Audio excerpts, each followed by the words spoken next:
All Blacks, folks, 1-point winners over England in Razor's first game in charge of the All Blacks. Pretty lucky. That game could have gone either way. That last penalty potentially could have gone either way. Certainly some bright spots for Razor's side. I feel like they played two different various styles of rugby in each half. England also certainly missed some shots at goal. I mean, the All Blacks did as well. Damian, McKenzie and Marcus Smith both left a few points out there.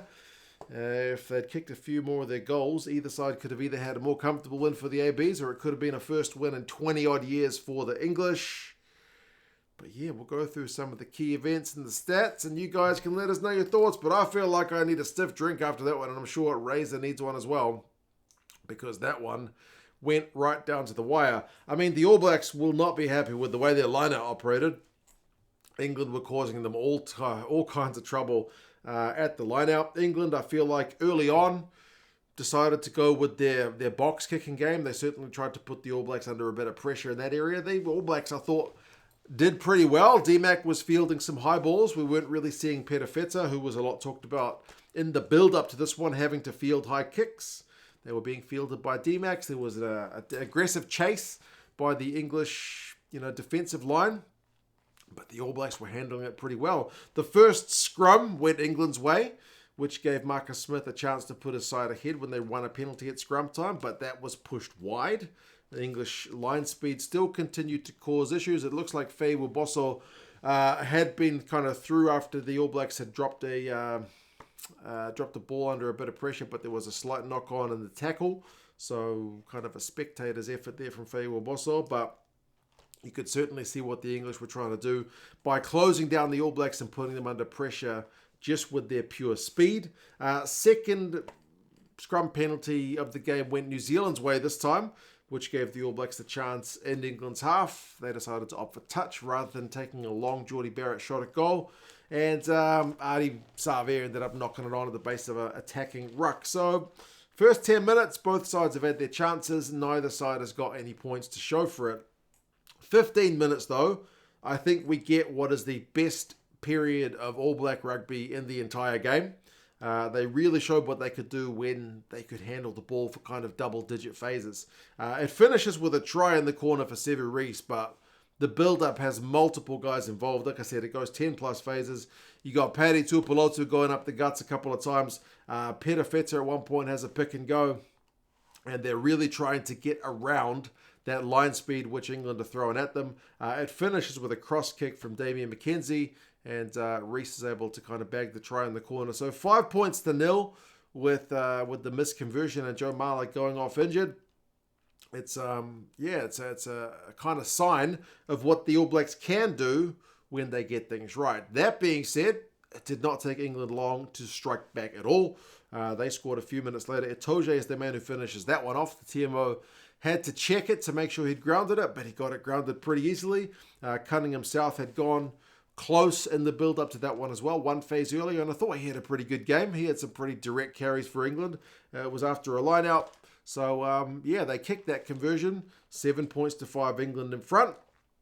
And then the All Blacks hit back. It's a kind of flurry of tries in a game that didn't have that many. It had 4 tries in total, 3 of them kind of all within a few minutes of each other.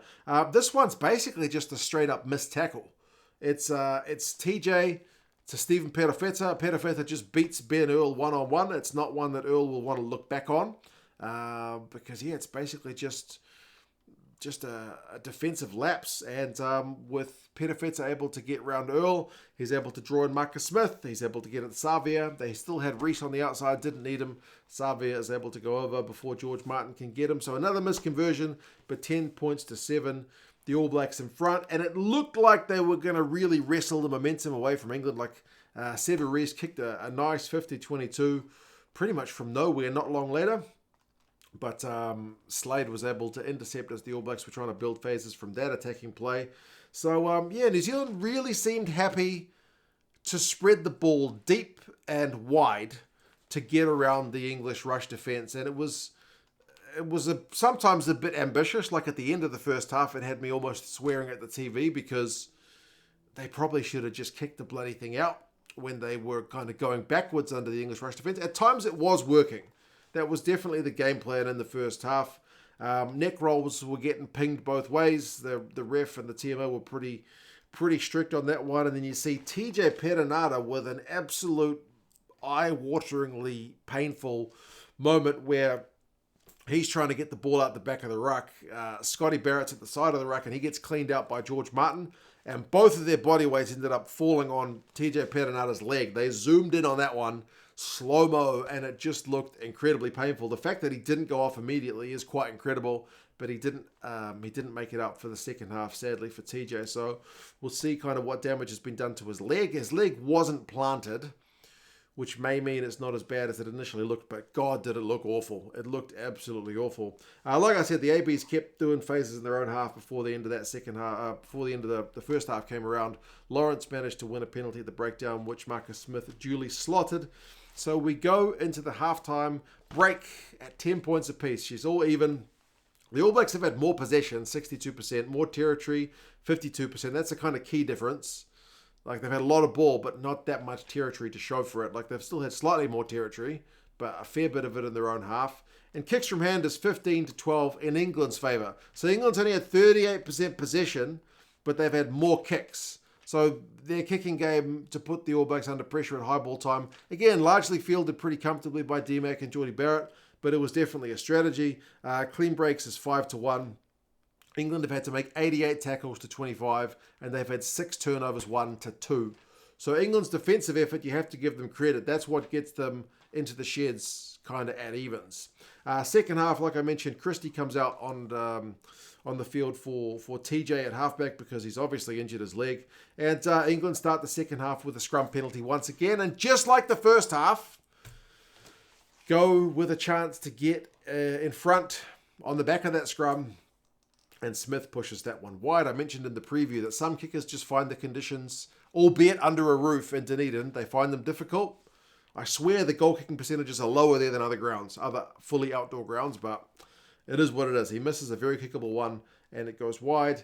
Then Ardie wins a penalty at the breakdown on defence, right on New Zealand's own goal line. So New Zealand are certainly under the pressure. And we mentioned again in the preview that England start the second half as well. This was very much the case here. They did finally get some pay for it when they got their second try of the match through Feyi-Waboso. They had to kind of compact the All Blacks defence with that one. England had all the territory. Cunningham-South had a few big carries in the build-up. They'd gone 13-plus phases. Earl had gone close. Itoje had gone close, but they finally spread it wide after the All Blacks have been kind of compacted, and Waboso goes over for a 15 points to 10 lead. Another missed conversion, but it's a 5-point lead for England, and that's pretty good value. At that point, not long later, Perofeta goes off for Beauden Barrett. And you're kind of wondering what Perofeta's done wrong because he's been playing pretty well, but I think that signals a change in the All Blacks game plan because Bodie comes on and he kicks a lot. The All Blacks definitely switched their tactic from we're going to run it around the English rush defence to we're going to kick some territory because the All Blacks kicked it, I think, 12 times in the first half, 22 times in the second. The All Blacks were not going to keep running it in their own half, especially when they were behind. So they needed a shift in what was going on because they're 5 points down, and I think they got it. D-Mac slotted a penalty on 54 minutes when England had conceded a penalty at the breakdown, so it's back to being a 2-point game. Beauden Barrett with one of these kicks that I mentioned forces Furbank basically into rushing a kick because it was close to a 50-22. Furbank's kind of back within his own corner. All Blacks chasers are chasing after him, so he has to kick it in a hurry. Gives New Zealand a bit of territorial advantage. New Zealand actually win a line-out because they'd been mucking up a few of them. England concede a penalty, and New Zealand slot that one to make it 16-15. That's the final score, but we've still got a fair bit of game to go. But the All Blacks were just happy to keep England camped in their own half with that kicking game. England did concede a penalty at the breakdown of 77 minutes, and D-Mac had a chance to not quite put the game to bed, but at least make it that you got to score. You got to go length of the field and score. You ain't going to win this with a drop goal or a long-distance penalty. You're going to have to beat our defensive line to win the game. A very kickable penalty, but he runs out the clock on the shot clock, so out of time, no time to take the kick. An absolute head-in-hands moment. Like if the All Blacks had lost that game, you can bet that Damian McKenzie would have been in Stephen Donald territory of being a pariah in New Zealand. Certainly, he would have been lambasted totally. But that did give England one last chance, especially because New Zealand gave away a penalty at the breakdown not long later. England kick it. Finn Smith's come on, puts them 10 metres into New Zealand's half. They go through some phases, but eventually the All Blacks are awarded a penalty at the breakdown, which looked dodgy as heck because there were just bodies flopping all over the place. But the Georgian ref awards that one to the All Blacks. The All Blacks duly kick it out for a narrow 1-point win. Certainly not convincing. Were you expecting Razor's side to absolutely hit the ground running after like 8 days prep? I don't think so. This England side may have been underestimated by some people who've watched the Six Nations. Know they beat Ireland and they put in some good performances. They have been building under Steve Borthwick, even though his side is, kind of bringing in some younger guys. It's still a pretty good team. So, yeah, both sides I feel like will be better next week at Eden Park. But, yeah, man, it was a heck of a game. Possession finishes 56-44 to the All Blacks. Territory 52-48 to the All Blacks. So certainly England had a fair bit more ball in that second half. Clean breaks, though, 6-2 to the ABs. They had 211 passes to 110. So they were chucking the ball around a lot. 15 offloads to 4. But as I said, I do feel like that game plan shifted when Bodie comes on because they end up kicking it 34 times to 31. Like, only England, for the most part, like if we're looking at the stats for this year, Tier 1 teams, only England tend to kick it around 30 times a game. The fact that the All Blacks out-kicked England in terms of kicks from hand shows you a definite shift in what the All Blacks were trying to do. And it ended up working for them. Slightly more conservative rugby. You win a test match, you win it with a penalty. Lineouts 9 from 12 for the All Blacks is certainly not good enough. It was messy at times. 12 from 14 from the English is a fair bit better. Goal kicking, both sides 2 from 5. Both sides could have done better at that. Penalties conceded 7 by the All Blacks, 10 by England is pretty low in the scheme of things, but likewise, both sides tackling percentage. All Blacks at 80% is kind of bad. England 82%, not a heck of a lot better, but remember, England made 155 tackles to the All Blacks, 82. Papali'i was the top tackle man for the All Blacks with 14. Jamie George, the captain, in the 50, 60 minutes he played, was at 19 tackles, which is a proper captain's knock. Ben Earl had 21 carries for England, but maybe wasn't quite as his effective self as much as we've seen him in other games. Tele'a made 17 carries for the All Blacks. Sometimes he goes sideways, sometimes he goes forwards. Furbank had 85 metres, Perofeta had 48. But yeah, that's the first game for Razor in charge of the ABs. What do you reckon? Are they going to improve drastically in week 2? Do England have a chance to break this glorious record the All Blacks have got at Eden Park? Based on this, I would say they do. I do feel like the All Blacks will be better in the second game. Does that mean Bodie Barrett gets a start in game 2?